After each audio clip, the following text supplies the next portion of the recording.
James Banks' 14-year-old son was on house arrest wearing an ankle bracelet when he was murdered.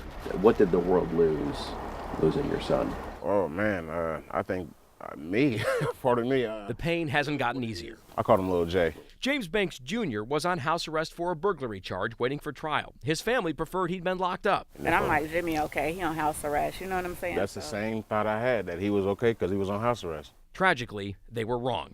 Banks was selling a gun outside his mom's apartment when the buyer shot him. His killer's now in prison. With my son literally walked through the neighborhood with his box on him, attached to his leg, and it's like a cell phone now.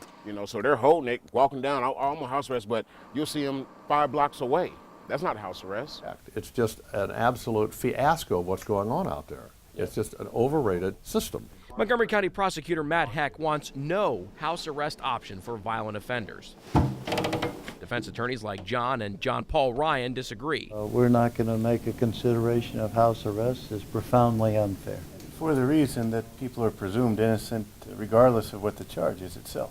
Heck points to violent and deadly examples, like death row inmate Larry Gapin. He slipped his house arrest ankle monitor and murdered 3 people with an axe in 2000. And last year, prosecutors say Travion Montgomery cut off his ankle monitor and choked a woman who's now on life support. Then there's Justin Smith. The former soccer coach from Germantown sexually abused one of his former players. Right after he testified in his own trial on Halloween, he literally cut and ran, taking off from the courthouse, then cutting and ditching his ankle monitor.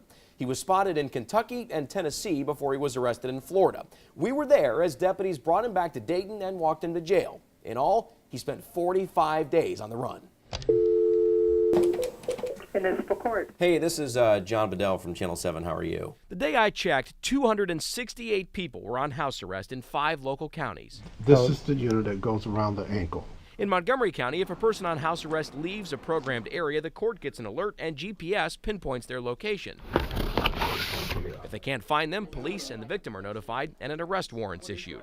The chief of pretrial services says Heck's concerns are valid, but a few that have been that violent or have violated compared to how many we've actually supervised on house arrest is a low number. Do you have confidence in the people monitoring in the county? I do have a lot of confidence in the people that are monitoring them. It's 24 hours a day, 7 days a week. Judge Kate Huffman is on an Ohio bail review task force, which could lead to house arrest improvements. And I am not in any way demeaning the horrific things that happened in those 3 cases. But we don't have a crystal ball, and we can't predict what every person will do. Heck points again to 3 deadly examples in Montgomery County since 1999. And I understand they say, well, it was only so many out of so many they have on. One person who loses their life, who gets severe injuries as a result of a violent offender being out is too many.